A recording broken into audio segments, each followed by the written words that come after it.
কেন মানুষের এই আবেগ? বাংলাদেশের কেন এই গণজোয়ার শুরু হলো? কারণ হলো আমরা 17-18 বছর, আমাদের স্বাধীনতার এই 53 বছর পর্যন্ত পার হতে ইতিহাসের একটি কালো যুগ আমরা পার করেছি।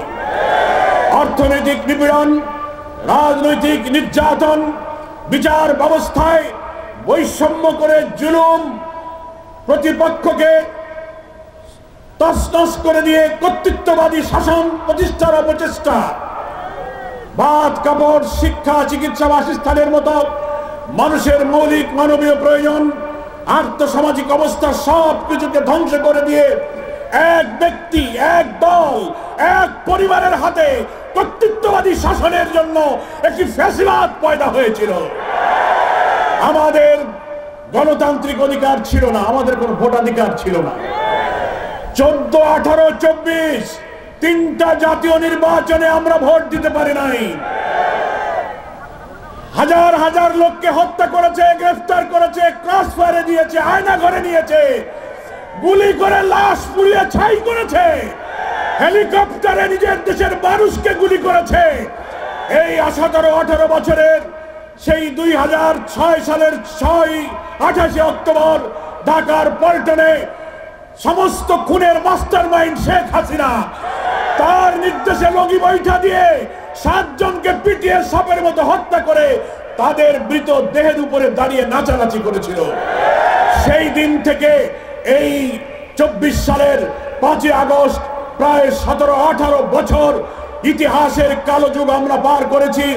90-এর গণ অভ্যুত্থানের পর বাংলাদেশের রাজনীতি গণতন্ত্রের পথে যে অভিযাত্রা শুরু করেছিল, 28 অক্টোবরে খুনি হাসিনার নির্দেশে লগি বৈঠার হত্যাকাণ্ড দিয়েই বাংলাদেশ তার গণতন্ত্রের পথ হারিয়ে ফেলেছে। তিনি চেয়েছিলেন উনি শুধু ক্ষমতায় থাকবেন, উনি, উনার পরিবার, উনার দল, উনার সিন্ডিকেট, চাকরি বাকরি, ব্যবসা বাণিজ্য, রাজনীতি সব তার হাতে থাকবে, আর বিরোধী দল সবাইকে শেষ করে দেবে। এটার নামই তো ফ্যাসিবাদ, কি বলেন ঠিক কিনা? এটার নামই হচ্ছে কর্তৃত্ববাদী শাসক। আমি যা বলবো সে কথাই শুনতে হবে, তোমাদের কোনো কথা হবে না। আমরা 15টা বছর বিএনপি, জামাত সহ সব বিরোধী দল আমরা 15, 16, 17 বছর এই ফ্যাসিবাদের বিরুদ্ধে আন্দোলন করে বলেছি, কর্তৃত্ববাদী শাসন, তুমি ফ্যাসিস্ট, তুমি অত্যাচারী, তুমি স্বৈর শাসক, তুমি দেশের সম্পদ লুটপাট করে বিদেশে পাচার করেছো, আত্মসাৎ করেছো, তুমি অবাধ নির্বাচনের ব্যবস্থা করে জনগণকে তার ভোটাধিকার প্রয়োগ করার সুযোগ দাও। তিনি ভাবলেন নির্বাচন যদি অবাধ এবং নিরপেক্ষ হয়, জনগণ যদি স্বাধীনভাবে ভোট দিতে পারে, তাহলে তিনি আর ক্ষমতায় আসতে পারবেন না। কারণ এই 15 বছরের জুলুম, শোষণ, নিপীড়ন, অর্থনৈতিক নিপীড়ন, লুটপাট, অত্যাচার, খুন, বঞ্চনা, বৈষম্য, মানবাধিকার লঙ্ঘন, আলেম ওলামার উপরে নির্যাতন যা করা হয়েছে, তার যে গণবিস্ফোরণ, তার যে আউটবাস্ট হবে, বাংলায় আগুন জ্বলবে, ব্যালটের মাধ্যমে হাসিনার পতন হবে, এই আশঙ্কায় তিনি নিরপেক্ষ নির্বাচনটাকে ঠেকাবার চেষ্টা করেছেন। 14, 18 আর 24-এ কি আপনারা কেউ ভোট দিতে যেতে পেরেছেন? ভোট দিতে সকালে জনগণ ভোটের দিকে যাচ্ছে, রাস্তায় আওয়ামী লীগ, যুবলীগ, পুলিশ লীগ, ছাত্রলীগ,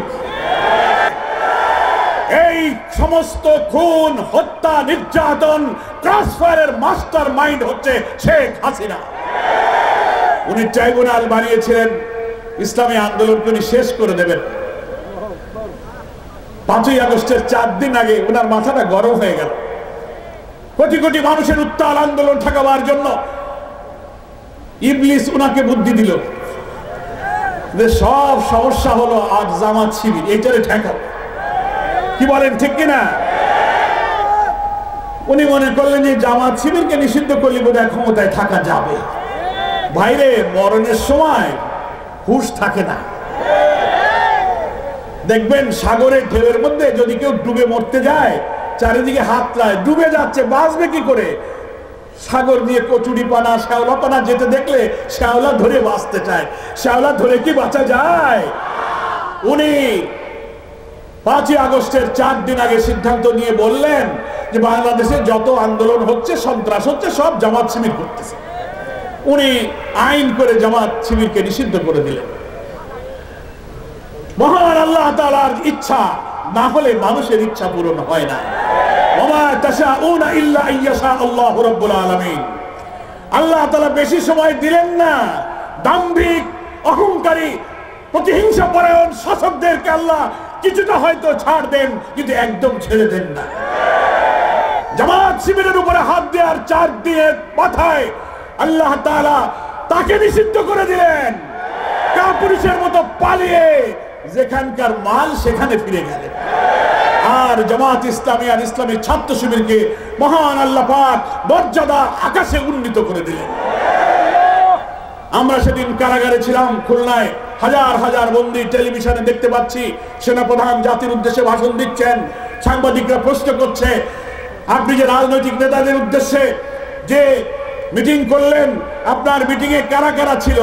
সেনাপ্রধান বলছেন, আমাদের মিটিং এ প্রথমেই নাম বললেন জামাতের আমির সাহেব ছিলেন। আল্লাহু আকবার। যে জামাতকে তুমি নিষিদ্ধ করেছো, সেই জামাতের আমির সেনা প্রধান ডেকেছে, বঙ্গভবনে গিয়েছে, এবং সেই জামাত শিবিরকে তুমি নিষিদ্ধ করার পর আল্লাহ তাআলা সেই জামাত শিবিরকে আবার সম্মানিত করেছে। এই সব ক্ষোভ, বিক্ষোভ, গণবিস্ফোরণের কারণে, মানুষের দুঃখ, কষ্ট, বৈষম্য, বঞ্চনার কারণে আজকে বাংলার গ্রামে গঞ্জে মানুষের জোয়ার তৈরি হয়েছে।